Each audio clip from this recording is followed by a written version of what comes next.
성부와 성자와 성령의 이름으로 말씀드립니다. 평생 일밖에 모르는 남편이 있었습니다. 이분은 놀 줄도 모르고 평생을 바쁘게만 살다가 어느 날 아내와 함께 고급 레스토랑에 가서 외식을 하기로 큰 마음을 먹었습니다. 그래서 둘이 앉아서 이렇게 외식을 하고 음식을 먹고 있는데 너무 좋은 음악이 흘러나오는 거예요. 그래서 아내가 남편에게 물어봤어요. 여보, 곡이 너무 좋아요. 너무 아름다워요. 지금 이 곡이 무슨 곡이죠? 이렇게 물어봤습니다. 그러자 남편이 고개도 들지 않은 채 스테이크를 자르면서 무슨 곡이긴 무슨 곡이야? 암소 등심이겠지.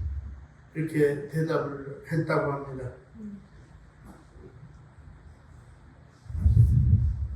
별로 반응이 없네.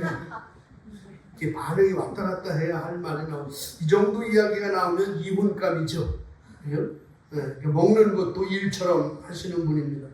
여러분 삶이 바쁘시죠? 바쁘시죠? 수한다원님 안 바빠요? 방시부님한테 제가 일주일마다 만나 뵙고 물어보면 어떻게 지내셨어요? 그럼 맨날 바쁘게 지냈대. 아니 할 것도 없는데 뭘 그렇게 바쁘게 지내시는지, 뭘 그렇게 바쁘세요? 하느님 나라 사업하느라 바빴대. 네. 바쁘시죠? 직장 생활도 그렇고 사업하시는 분도 그렇고 얼마나 힘드십니까? 요즘 세상에 바쁘지 않은 사람이 없는 것 같아요. 그나마 어른들이 바쁜 거는 그나마 이해할 수 있는데 어린아이들까지도 보통 바쁜 게 아니에요. 요즘은 학교 가서 학교 수업 끝나면 또 학원으로 가서 밤 9시, 밤 10시나 돼야 집에 들어오잖아요. 그러니까 요즘 교회도 주일날 하루 있는데 애들이 쉬고 또 그날도 학원 가리라 교회도 못 와. 우리 신자회장 아들, 딸들도 교회도 못 오잖아요. 너무 바쁘게 사는 거야. 하여튼 요즘 모든 사람들이 너무 바쁘게 살아갑니다. 그래서 이제 밥 먹을 때도 아무 생각 없이 먹어요. 아무 생각 없이. 신부님들이 피정을 가면 1년에 한 번, 몇 번씩 이제 피정을 가면 피정 갈 때 밥 먹을 때 한마디도 못하게 해요. 말을 못하게 해요. 왜냐하면 그 먹는 거 그 밥 자체에 집중하라고. 거기에 집중해서 먹게 만드는 거거든요. 그래서 그 색깔, 음식의 색깔, 또 음식 하나하나의 그 맛, 그죠? 이런 거에 집중하게 만드는 거예요. 그 다음에 이 음식이 여기까지 올 수 있도록 고생하신 농부의 마음, 또 우리를 먹게 하시는 그 하나님의 사랑, 뭐 이런 것을 음미하면서 먹게끔 그렇게 유도하는 거거든요. 그러니까 우리가 사실은 밥을 잘 먹는 거는 평상시에도 이런 생각을 하면서 먹는 거예요. 밥 먹기 전에 우리가 성호를 굽고 기도하고 먹는 거는 하나님 감사합니다, 잘 먹겠습니다 하는 거는 그 안에 이런 모든 내용들이 포함되어 있는 거죠. 근데 사람들이 너무 바쁘다 보니까요, 죽자고 먹어. 전투적으로 먹어요.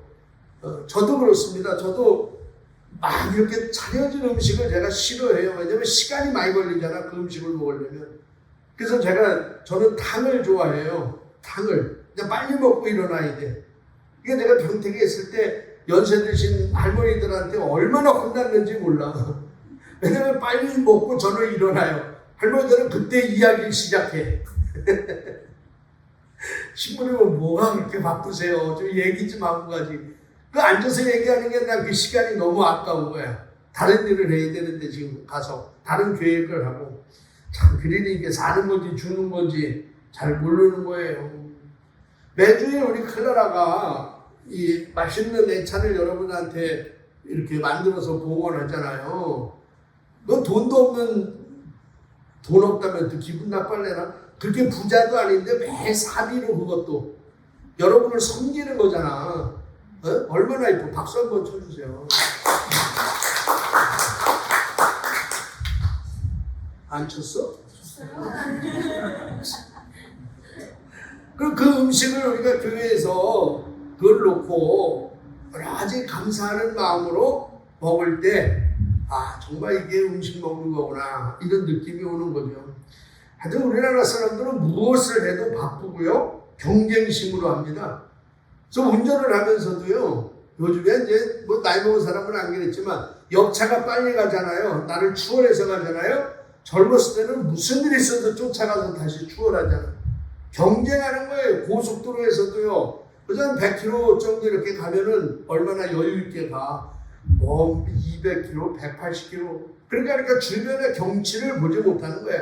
빨리는 가지만 경치 구경은 못해요. 근데 아무리 빨리 가도요. 5분 빨리 가는데 통계학적으로 5분 정도 빨리 가려고 그렇게 난리를 치고 극성을 부리는 거죠.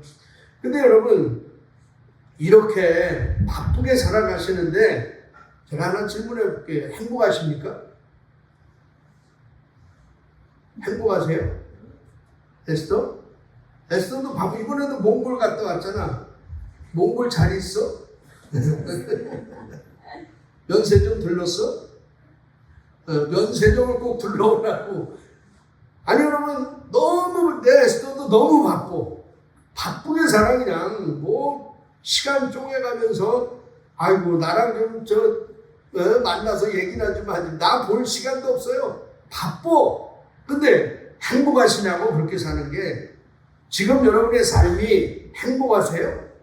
만약에 바쁘게 살아가는데 행복하지 않다면 삶의 속도를 조절할 필요가 있어요. 삶의 속도를 좀 조절해 가면서 살 필요성이 있습니다. 오늘 복음서에서 예수님은 우리에게 그래서 한적한 곳에 가서 함께 좀 쉬자 이렇게 말씀을 하십니다. 사람이 너무 바쁘게 살면 기억할 것도 기억 못하고요. 감사할 것도 잊어버리고 살아요. 그래서 어떤 심리학자는 그의 책에서 이렇게 이야기했어요. 나는 놈 위에 노는 놈이 있다. 이게 심리학자가 한 소리야. 나는 놈 위에 노는 놈이 있다. 이래요. 그러니까 잘 노는 사람이 일 잘하는 사람이라는 거예요. 놀지 않고 무조건 일만 하는 사람이 아니라 일할 때 일하고 놀 때는 잘 놀 줄 아는 사람이 일을 잘하는 사람이다. 오늘 복음 본문은 이렇게 시작하죠. 30절 말씀 한번 같이 보실까요? 시작. 사도들이 돌아와서 자기들이 한 일과 가르친 것을 예수께 낱낱이 보고하였다. 자, 이 말씀은 뭐냐면 지금 전도 여행을 마치고 돌아온 제자들이 예수님께 그 사역 결과를 보고하는 내용입니다. 근데 자기들이 한 일과 가르친 것을 예수님께 낱낱이 보고해요. 여러분 무엇을 낱낱이 보고했느냐? 마르코복음 6장 7절 그 앞부분에 보면 이런 말씀이 나와요. 12 제자를 불러 더러운 악령을 제어하는 권세를 주시고 둘씩 짝지어 파견하셨다. 그러니까 예수님이 제자들을 둘씩 짝지어 선교지로 파송을 하십니다. 그래서 둘씩 짝지어서 한 사람은 저 동네 가서 복음을 전하고 전도하고 또 어느 곳에는 악령을 내쫓고 병자를 고쳐주고 그런 모든 일들을 다 하고 와서 이제 맡겨진 사명을 다 감당하고 돌아와서 예수님한테 사역을 보고하는 거예요. 정말 주님의 이름으로 우리가 귀신을 내어 쫓았고요. 주님의 이름으로 잃어버린 생명을 찾았고요. 주님의 이름으로 우리가 이런 일을 했습니다. 이렇게 예수님한테 보고하는 그런 내용입니다. 그렇습니다, 여러분. 저와 여러분도 주님께 보고할 일이 있어야 돼요. 이게 예수 믿는 사람이에요. 예수 믿는 사람은 항상 주님께 보고할 일이 있도록 살아야 돼요. 주님, 오늘은 내가 주님을 위해서 가난한 사람을 도와줬습니다. 주님, 제가 오늘은 이번 주는 주님을 위해서 누구누구를 찾아가서 밥도 사주고 복음을 전했습니다. 대체로 예수 믿는 사람이 이 정도 얘기 나면 아멘 해요. 불교에서 오셨는지 몰라도 제가 오늘 누구누구를 어떤 그 가정에 문제가 있는데 제가 중보기도 해줬습니다. 누구누구 아픈 사람 제가 손을 잡아줬습니다. 이런 보고가 있어야 된다는 거예요. 그 사람을 우리는 사도다 이렇게 칭하는 겁니다. 생각해 보세요. 주님께 보고할 일이 없다는 것은요, 주님과 전혀 상관없는 일을 살았다는 거잖아요. 주님께 보고할 일이 일도 없어. 그건 주님하고 상관없이 살았다는 거예요. 주님께 묻지 않고 살았고 그냥 내 생각대로 내 마음대로 살았다는 거잖아요. 여러분 매일매일의 삶을 주님께 보고하며 살아가시는 여러분 되시길 바랍니다. 주님, 제가 오늘은요 성당에 가서 이런 일을 했어요. 제가 무엇을 주님을 위해서 이런 일을 했어요. 이런 보고가 있어야 예수 믿는 사람이에요. 여러분 사도와 제자의 차이가 뭔지 아세요? 성경을 보면 12명의 제자가 나오잖아요. 그죠? 베드로, 야고보, 요한. 근데 어떤 때는 제자라고 그래. 명칭을. 근데 어떤 때는 사도라래. 오늘은 사도라래요. 오늘 본문에 보면 사도들이 이렇게 나오잖아요. 근데 어떤 때는 제자라리고 어떤 때는 사도라느냐? 이건 전적인 제 생각입니다. 뭐 성경에 나와 있는 얘기는 아니에요. 제 생각입니다만 제자와 사도의 구분하는 부분 뭐냐? 제자는 주님과 함께 머무는 사람이에요. 함께 머무는 사람. 그리고 주님께 묻는 사람이 제자야. 주님과 함께 머무르면서 주님께 묻는 사람. 그 사람은 제자예요. 반면에 사도는 뭐냐면 자기의 사역을 보고할 것이 있는 사람이 사도예요. 보고할 것이 있어야 돼. 그러므로 여러분 늘 주님께 보고할 일을 만들면서 살아가시길 바랍니다. 보고할 것이 있어야 돼요. 오늘 예수님은 사도들의 보고를 들은 다음에 제자들에게 이렇게 말씀하세요. 31절 보시면 예수께서는 제자들에게 따로 한적한 곳으로 가서 함께 좀 쉬자 하고 말씀하셨다. 찾아오는 사람이 너무 많아서 그들은 음식을 먹을 겨를조차 없었던 것이다. 그러니까 너무 제자들과 예수님이 병자들이 찾아오고 아픈 사람이 찾아오고 너무 사람들이 많이 찾아오니까 바빠서 밥 먹을 시간조차 없다는 거예요. 이 정도 되면 사는 게 아니죠. 그죠? 사는 게 아니야. 너 밥 먹을 시간 아주 먹자고 사는 건데 그래도 그것도 먹자 사는 건 아니고 그것도 중요하잖아요. 근데 먹을 시간도 없이 바빠. 이게 사람 사는 게 아니에요. 그래서 예수님은 제자들에게 따로 한적한 곳으로 가서 함께 좀 쉬자 이렇게 말씀하세요. 그 따로 한적한 곳은 어딜까? 강변역, 해수욕장, 아니면 산 이런 데도 한적한 곳이겠죠. 근데 영적으로 보면 한적한 곳은 어디예요? 주님하고만 있을 수 있는 자리잖아요. 주님만 바라볼 수 있는 자리가 한적한 곳이에요. 그러니까 에덴 동산에서 아담과 하와가 그냥 주님에게만 앞에서 얼굴을 집중하고 주님과 대화할 수 있었던 그 자리, 그 자리가 한적한 곳이죠. 주님은 그곳에서 우리와 함께 쉬자는 거예요. 나와 함께 쉬자, 나와 함께. 너 혼자 쉬라는 게 아니에요. 주님은 나와 함께 쉬자 이렇게 말씀하세요. 근데 여러분 이런 자리는요 그냥 주어지는 것이 아니에요. 그냥 만들어지지 않아. 32절 보시면 예수의 일행은 배를 타고 따로 한적한 곳을 찾아 떠났다 이래요.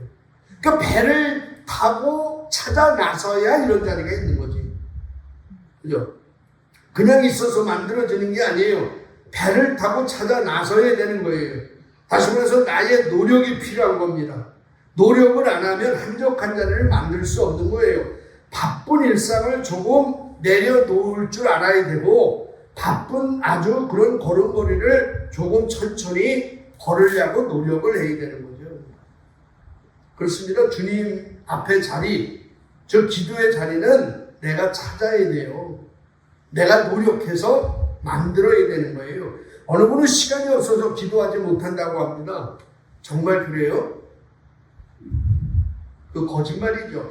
마음이 없는 거지 시간이 없는 게 아니에요. 아무리 시간 없다고 해도요 자기가 좋은 건 다 해. 사람들은 내가 아무리 시간이 없어도요 먹는 걸 즐기는 사람은 삼시세끼 다 찾아 먹습니다. 내가 골프를 좋아하면 아무리 시간이 없어도 골프 치러 가요. 내가 아무리 시간이 없어도 게임이 좋으면 게임합니다. 자기가 좋은 건 다 해요. 그러므로 여러분 기도의 장소를 여러분이 찾으시기 바래요. 주님과 함께만 머물 수 있는 자리를 여러분이 노력하셔서 만드시길 바랍니다. 오늘 예수님과 제자들은 한적한 곳에서 쉬기 위해서 갈릴리 호수 반대편으로 배를 타고 이제 넘어갔습니다. 근데 사람들은 포기하지 않아요. 사람들이 그곳까지 찾아오는 거예요. 그곳까지. 얼마나 열심히 사는 사람들이에요. 그죠? 열정이 대단한 거지. 그러니까 배를 타고 반대편으로 가는 게 보통 5km 정도 거리야. 5km. 근데 그거를 사람들은요, 육로로 해서 예수님을 찾아온 거예요. 육로로 해서 오는 거리가 몇 킬로냐면 10km예요. 10km. 배로는 5km만 가는 거고 육로는 10km를 돌아와야 돼. 근데 성경을 보니까 이 사람들이 예수님보다 먼저 도착해 있어요, 여기는.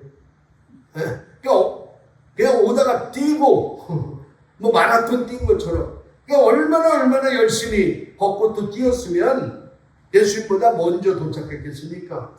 어쩌면 이렇게 바쁘게 살아가는 오늘날의 우리들의 모습을 상징하는 그런 그림이 아닐까, 그런 생각을 해요. 우리가 그렇게 살잖아. 죽자 사자 뛰어다니면서 살고 그렇게 사는 거죠. 이 모습을 보신 예수님은 34절에서 그 사람들에게 이렇게 말씀하세요. 34절 한번 같이 보시죠. 시작.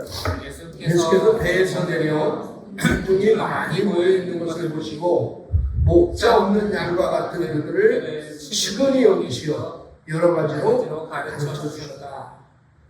그러니까 예수님은 그들을 혼내지 않았어. 그냥 측은히 여기셨다. 우리가 여기서 주목해야 될 단어가 측은히 여기셨다라는 부분이에요. 이것이 오늘 바쁘게 살아가는 우리들의 모습을 보시는 예수님의 마음이야. 그 사람들만 측은히 본 게 아니에요. 오늘 현대인들 정신없이 살아가는 우리들을 보면서 예수님은 측은히 여기세요. 측은히. 예수님은 우리를 보시면 왜 측은히 여기셨을까? 성경은 목자 없는 양 같았기 때문이다. 목자 없는 양. 목자 없는 양은 죽은 목숨이죠. 양은 목자가 없으면 살아갈 방법이 없는 동물입니다. 그러니까 한마디로 절망적인 상태를 의미하는 거예요. 이것이 당시 이스라엘의 백성의 모습인 거예요. 이스라엘 백성들의 모습을 보면서 목자 없는 양과처럼 측은히 여기시는 거예요. 또 오늘날 정신없이 바쁘게 살아가는, 목적도 없이 바쁘게 살아가는 우리들의 모습을 보시면서도 예수님은 측은히 여기신다는 것이죠. 본문에 측은히 여기신다라는 말을 다른 표현으로 보면 불쌍히 여기다 또는 긍휼히 여기다 이런 말입니다. 영어로는 compassion이라는 단어를 쓰는데 원래 라틴어 본래의 뜻은 함께 고통받는다 이런 뜻이에요. 그러니까 측은히 여긴다는 뜻은요, 그냥 불쌍하게 이렇게 옆을 쳐다보고 참 안 됐다, 이게 동정 정도를 하는 게 아니라 그들과 함께 고통을 받는 거예요. 그러니까 여기 긍휼히 여긴다 이런 표현은 가벼운 동정심을 이야기하는 것이 아니라 고통하는 것에 깊이 들어가 그 사람과 함께 고통을 받는 그런 의미인 거죠. 예. 우리가 길을 가다가 예를 들어서 노숙자가 있잖아요.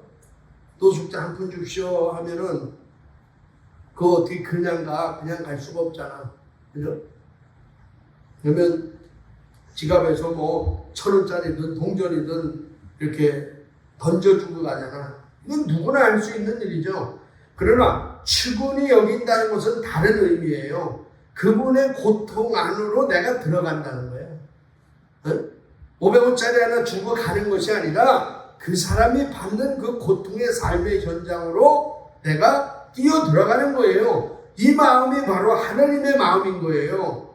그래서 예수님도 여러분 하나님의 아들 천상에 있다가 이 땅에 우리 안으로 들어오셨잖아요. 예수님이 사람의 몸으로 있고 우리와 똑같은 인간이 되셔서 우리 안으로 들어오셨다고. 그래서 우리와 함께 고통받으시는 거예요. 목마름의 고통도 받으셨죠. 그죠? 아픔의 고통도 받으셨죠. 수치의 고통도 받으셨죠. 예수님 채찍도 맞았죠. 침뱉음도 당했죠. 그런 고통스러운 이 세상에 예수님이 같이 들어오시는 거예요. 이게 측은한 마음이라는 거예요. 이게 깊은 동정심이라는 것이죠. 그래서 우리 안으로 들어오셔서 오늘도 우리들의 삶 속에 예수님이 함께 거하시는 줄로 믿습니다. 오늘 우리가 읽은 일독서 사무엘하 7장을 보시면 다윗도 하느님 안에서 이런 마음을 갖고 사는 사람이에요. 다윗도 바쁘다가 오늘 한가해지기 시작했어요. 이제 다윗이 너무너무 바쁜 삶을 살다가 다윗이 한가해져요. 이제 자, 한번 사무엘하 7장 1절 한번 같이 보시죠. 사무엘하 7장 1절 시작. 야훼께서 사면의 원수를 다 물리쳐 주셨으므로 다윗 왕은 궁에서 마음 놓고 살게 되었다. 아멘. 하나님이 사방의 모든 원수를 다 물리쳐 주셔서 다윗은 궁에서 마음 놓고 살게 되었대요. 할렐루야. 이런 복이 여러분에게 임하시기를 주의 이름으로 축원합니다. 이런 복이 임해야 돼. 네? 하나님이 사면의 복을 다 물리쳐 주시는 거예요. 어느 상황에서는 하나님께서 사면의 원수를 다 물리쳐 주셔서 마음 놓고 살아갈 수 있는 마음의 여유가 다윗에게 생긴 거예요. 난 생각만 해도 부럽잖아. 우리는 그냥 이 걱정, 저 걱정, 돈 걱정, 뭐 아픈 걱정, 별의별 걱정 속에 잠도 못 자는데 하나님께서 다윗은 사방의 모든 적을 물리쳐 주시고 마음의 평안을 얻고 궁에서 편안하게 여유롭게 살 수 있도록 하나님이 만들어 주셨다는 거예요. 그런데 여러분, 다 그런 건 아니지만 사람이 힘들고 어렵다가 일이 잘 되고 평안해지고 여유가 생기면 대부분의 사람은요 이상한 길로 빠져요. 그죠? 저는 수없이 봤습니다. 정말 어려울 때는 사업이 어려워요. 사업이 부도날 것 같아. 당장 다음 달이면 이게 부도 처리될 것 같아요. 그때 어떻게 해요? 그때는 하나님 앞에 와요. 전 그런 사람 정말 많이 봤어요. 신부님 기도 좀 해주세요. 큰일 났습니다. 그런 신부가 그 소리 듣고 기도하겠어 안 하겠어? 안 해? 내 기도는 안 해도요 그분 기도는 꼭 합니다. 그게 사제지. 제 기도는 안 해도 그분을 위해서 정말 열심히 기도해요. 이건 실화예요. 내가 그 한두 번 얘기가 아니야. 그래서 기적이 일어나서 그분이요 정말 사업이 3년 동안 빚졌던 거요 3개월 안에 싹 갚았어. 실제로 그런 일이 너무너무 많아. 그러면 여러분 사제장님 같으면 어떡하시겠어요? 더 열심히 교회를 위해서 봉사하고 더 열심히 하나님을 위해서 살고, 그죠? 하나님한테 영광 드리고 사시겠죠. 사제장님 정도 그러실 것 같아요. 내가 믿어. 근데요 대부분의 신자들은요 딴 길 가요. 다른 길로 가. 어려울 땐 그렇게 기도 열심히 하고 신앙생활 열심히 하다가 갑자기 일이 풀리고 형통해지면요 그때부터 안 보여요. 안 보여. 그렇게 열심히 주일 예배 나왔던 분이 안 나와. 안 보여. 다른 장소에 가가지고요 다른 곳에 정신 팔려 살아요. 그죠? 2달에 한 번, 3개월에 한 번 그냥 얼굴 나 살아있어 이거 비추라고. 난 너무너무 많이 봤어. 그래서 제가 느끼는 거는 정말 무작정 하나님이 물질의 복을 주는 건 축복이 아니다. 축복이 아니에요. 그거는 저주야. 받을 만할 때 내가 받아야 돼. 받을 만할 때. 그런데 여러분 보세요. 다윗은요 지금 정반대의 길로 가. 정반대로 가요. 하나님께서 사면의 원수를 다 물리쳐서 평안해지니까 그때 다윗은요 세상용으로 가는 게 아니에요. 뭐래요? 하나님을 생각하기 시작해요. 하나님의 교회를 생각하기 시작합니다. 야, 이게 대단한 거예요. 여러분, 우리가 하나님의 교회 법궤 안에는 3가지 물건이 들어있잖아요. 그죠? 3가지 물건이 들어있어요. 원래 뭐냐면 하나님의 임재를 상징하는 물건 3가지가 들어있어. 법궤 안에는. 하나가 뭐예요? 율법의 두 돌판, 십계명 받은 그 두 돌판이 법궤 안에 들어있잖아요. 그 다음에 만나를 보관하는 항아리, 만나와 항아리가 그 안에 있어요. 또 하나는 아론의 쌍난 지팡이. 이 세 가지가 법궤 안에 있는 것. 이것은 뭐냐면 하나님의 상징을 의미하는 물건이거든요. 다윗은 지금 평안해지니까 우리들처럼 하나님 잊어버리고는 길로 가는 것이 아니라 하나님을 생각하는 쪽으로 가는 거예요. 하나님의 괴를 생각하잖아. 이게 쉽지 않은 일이에요, 여러분. 성경에 나오니까 쉽다 이런 거 쉽지 않아요. 지난 주일날 법궤를 예루살렘으로 다윗성으로 옮기는데 사람이 죽고 오베데돔의 집에 3개월 동안 머물렀다 그랬잖아요. 3개월 동안 하나님께서 그 집에 자손과 모든 거에 복을 주니까 다윗이 이제 예루살렘으로 법궤를 올리면서 앞서서 덩실덩실 춤을 추면서 하나님 앞에 감사하면서 법궤를 옮겼습니다. 자, 그런데 그 법궤를 어디다 놨느냐? 사무엘하 6장 17절 말씀 보시면 이런 말이 나와요. 사무엘하 6장 17절 집에 가서 찾아보세요. 다윗은 미리 성막을 쳐서 마련해 놓은 자리에 야훼의 궤를 모셔놓고 야훼께 번제와 친교제를 드렸다 이래요. 그러니까 법궤를 임시로 보관하기 위해서 쉽게 얘기하면 텐트를 쳐놓은 거예요. 천막을 쳐놓은 거야. 그리고 그 중앙 안에 법궤를 모셔둔 거예요. 지금. 그리고 하나님께 감사하는 마음으로 번제와 친교제를 거기서 드린 것이죠. 그리고 다윗은 그 이후에 주변 나라들하고 전쟁이 굉장히 많았어요. 그러니까 전쟁도 해야 되고 너무 바쁘니까 오랫동안 그 천막에 모셔뒀던 성막을 아니 법궤를 생각하지 못하고 그 상태로 방치해 두고 있었던 거예요. 꽤 오랜 세월을. 그러다가 하나님께서 오늘 1절에 냈더니 주변의 원수들을 다 물리쳐 주시고 평안해지니까 그때 다윗의 마음에 뭐가 생각이 들었냐면 하나님의 궤. 하나님의 궤가 그 천막 속에 있지. 이 생각이 딱 든 거야. 이 생각이 들었어요. 그래서 2절 보시면 나단을 불러요. 2절 보시면 자, 그렇게 되자 왕은 예언자 나단에게 말하였다. 내 말을 들으시오. 나는 이렇게 송백으로 지은 궁에서 사는데 하나님의 궤는 아직도 시장 안에 모셔둔 채 그대로 있어. 이렇게 얘기해.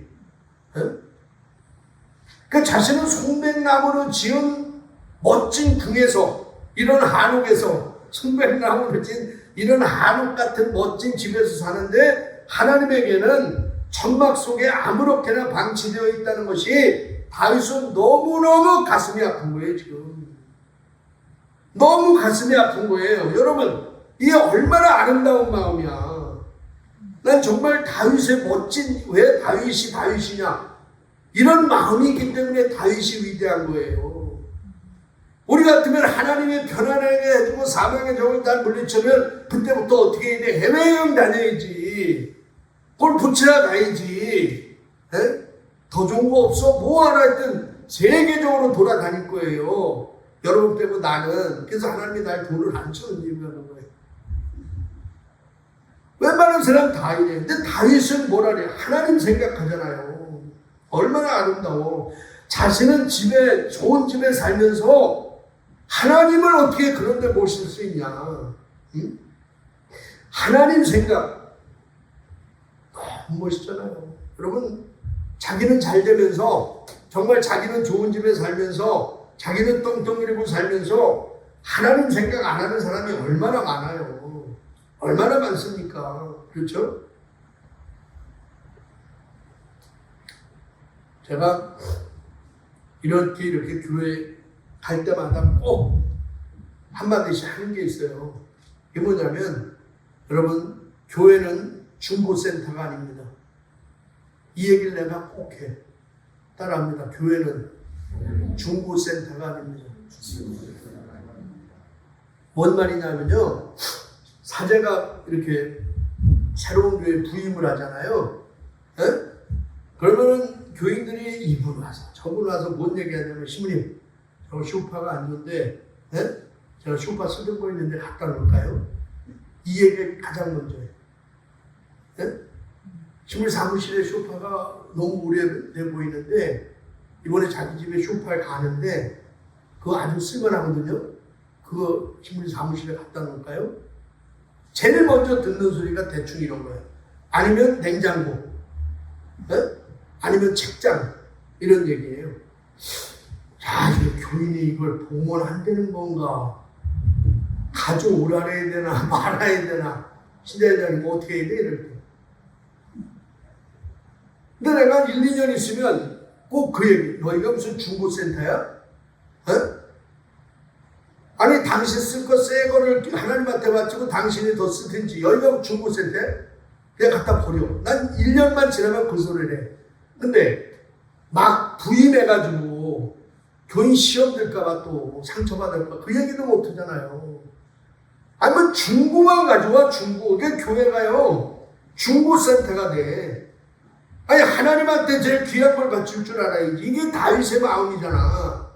자기는 좋은 거 쓰고 하나님한테는 괜찮은 건 그냥 저기 해도 돼. 중고는 해도 돼. 저는 아니라고 봐요. 제가 송탄교회에서 사목할 때 겨울철이야 겨울철. 그러니까 아주 12월은 아니고 12월 초 이 정도예요. 어디 저 수련회를 갔다 왔는데 피정이가 수련회 갔다 왔는데 지하실에 식당하고 소성전이 있었어요. 지하실에 한 이 정도 넓이 되는데 갑자기 들어갔는데요. 계단 중간부터 물이 차 있는 거예요. 계단 중간부터 내려가니까 정말 거짓말 안 하고요. 물이 어느 정도 찼냐면 여기까지 탔어요. 지하실 전체가 야 이게 도대체 이게 무슨 일인가? 근데 무슨 나중에 보니까 상수도가 터져가지고 글로 그냥 다 모인 거예요. 그래도 그 물을 신자회장이랑 그 강야고보가 신자회장이었는데 둘이서 물 보내는 데만 한 2, 3일이 걸렸어요. 2, 3일이.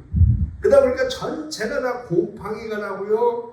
그 다음에 물이 막 흘러 옆에서 결로 현상이 일어나고 도저히 쓸 수가 없어요. 그러니까 인테리어 했던 거 다 뜯어내고요. 이걸 폐쇄를 해야 되냐 어떻게 해야 되냐 둘이 고민하다가 그 신자회장이 신부님 옆에를 이렇게 다 자릅시다. 이 정도 홈을 파내고 물이 흐를 수 있는 길을 만들자. 해가지고 저 스탠으로 이렇게 씌우면 물이 다 절로 들어가서 나갈 거 아니냐. 근데 이걸 어떻게 다 잘라? 그거를 사람 한 명만 써서 해보자는 거야. 돈이 없으니까 사람 한 명만 그거 드릴로 뜰 사람을 한 명만 사서 해요. 셋이서 매일 아침 7시 반부터 저녁 한 8시까지 열흘 동안을 그걸 땄어. 열흘 동안 이거를 해가지고 공사를 다 끝냈는데 어르신들은 그나마 그래도 나와서 뭐 하나 이렇게 보시는데 물이 찬 것도 모르고 넘어가는 교인이 반이야. 제가 정말 너무 서글펐어요. 그 뭐 내 집이야? 따지고 보면 거기도 교회지. 며칠 전에 비가 많이 와가지고 사무실에 비가 들이쳐가지고 좀 침수됐더니 걔가 불어 올렸어. 그랬더니 수산나 어머님 전화 오고 사제회장님 전화 와서 걱정하고 그 정도는 아닙니다. 노아가 와가지고 또 비 맞으면서 밖에다 그 실리콘 작업도 하고 내가 그런 거 보면서 야 이거 참 교회를 사랑하는구나. 관심 갖는 게 사랑하는 거예요. 그 얼마나 기뻤는지 몰라. 여러분 우리가 좋은 일이 생기잖아요. 예를 들어 로또를 맞잖아. 복을 받잖아요. 그러면 제가 늘 교인들한테 해요. 세 가지가 좋아야 된다. 교인은 세 복을 받았을 때 세 가지가 좋아야 돼요. 첫째는 누가 좋아야 돼? 지금 얘기를 해봐. 솔직히 첫째는 누가 좋아야 돼? 했어. 바로 누가 좋아야 돼? 내가 좋아야지. 내가 좋아야 돼. 첫째는 그죠? 근데 나만 좋으면 안 돼. 복을 받으면 누가 좋아야 돼? 교회가 좋아야 돼요. 교회. 아니 나만 못 받았다고 끝나면 안 돼. 교회가 좋아야 돼. 세 번째 누가 좋아야 돼요? 이웃과 하나님이 좋아야 돼요. 이 세 가지가 다 좋은 게 진짜 복이야. 나만 좋은 건 복이 아니에요, 여러분. 이런 다윗의 여러분 보십시오. 다윗은 자신의 축복된 삶보다 하나님을 더 소중히 여기는 사람이에요. 하나님 마음이 더 간 거야. 이런 믿음을 보시고 하나님이 다윗을 축복해 주신 줄로 믿습니다. 사무엘하 7장 9절 말씀 한번 같이 볼게요. 7장 9절 시작. 그리고 나는 내가 어디를 가든지 너와 함께 있으면서 모든 원수들을 내 앞에서 쳐 없애버렸다. 세상에서 이름나는 어떤 위인 못지않게 내 이름을 떨치게 해주리라. 이런 믿음을 보시고 하나님이 어떤 위인보다도 내 이름을 높게 해주겠다는 거잖아요. 떨치게 해주겠다는 것입니다. 이 약속대로 여러분 이스라엘 왕 중에 다윗만큼 유명한 왕이 어디 있어요? 없어요. 그죠? 하나님이 높여주신 거예요. 다윗의 이름의 뜻이 뭐냐면 사랑받는 자라는 뜻이야. 사랑받는 자. 여러분 성경에 다윗의 이름이 몇 번 나오는지 아세요? 다윗의 이름이 700번 나와. 700번. 어? 수산나 이름은? 네? 700번이나 등장해. 오늘날도 예수 믿지 않아도요. 예수 믿지 않는 사람도 다윗 왕을 모르는 사람은 없잖아. 어? 하나님이 높여주시면 이런 거예요. 이런 기적이 일어나는 겁니다. 여러분 다윗이 재능이 많아서 유명해졌습니까? 뭐 인물이 잘나서 다윗이 유명해졌습니까? 그렇잖아요. 하나님이 높여주시는 거예요. 그 해답을 성경은 이렇게 말씀합니다. 사무엘상 20장 30절에 2장 30절 사무엘상 2장 30절 나를 존대하는 자는 소중히 여겨주겠지만 나를 멸시하는 자는 천대하리라. 나 야훼의 말이다. 이래요. 나를 존대하는 자는 내가 소중히 여겨줄 거고 나를 멸시하는 자는 천대하리라. 이게 엘리 제사장의 아들들에게 하신 말씀입니다만 오늘 우리들에게도 동일하게 하시는 말씀이에요. 여러분 사람도 그렇잖아요. 사람과 사람 사이에서도 누가 나를 우습게 여기고 깔보면 나 역시 그 사람 우습게 여겨요. 그 사람 높여지지 않잖아요. 근데 누군가가 나를 존중해주고 나를 귀하게 여기면 나도 그 사람을 귀하게 여기고 존중해주잖아요. 그죠? 아니 아내들이 늘 그런 얘기하잖아. 우리 남편이 나를 사랑하지 않아요. 어? 남편이 날 사랑하지 않는 것 같아. 내가 봐도 그럴 것 같아. 왜? 그 아내의 모습을 보면. 아내가 남편을 존중해주고 남편이 아내를 존중해줄 때 서로 귀하게 여기는 거지. 한쪽에 박수가 뭐 한쪽에 칠 수 있어 같이 치는 거지. 우리가 하나님을 존중히 여기고 그 하나님을 공경하면 하나님 역시 우리를 귀히 여기시고 존귀한 자로 여기신다는 말씀을 여러분 기억하시기 바랍니다. 그렇습니다. 다윗이 평생에 걸쳐 하나님을 귀히 여기니까 하나님 역시 다윗을 귀하게 여기신 거예요. 여러분 모두 다윗처럼 하나님을 존중하고 귀하게 여기셔서 하나님께서 허락하시는 놀라운 복을 받아 누리시기를 바랍니다. 이제 여러분 바쁜 걸음을 잠시 멈추시고 주님과 함께 쉬는 한적한 곳을 찾아보시기 바라요. 정말 주님과 둘이서만 대화할 수 있는 그런 장소를 찾으시기 바랍니다. 그래서 그곳에서 주님을 만나고 다윗처럼 주님을 향한 사랑의 마음이 회복되어 축복받는 여러분 모두가 되시기를 간절히 소원합니다. 성부와 성자와 성령의 이름으로 말씀드렸습니다.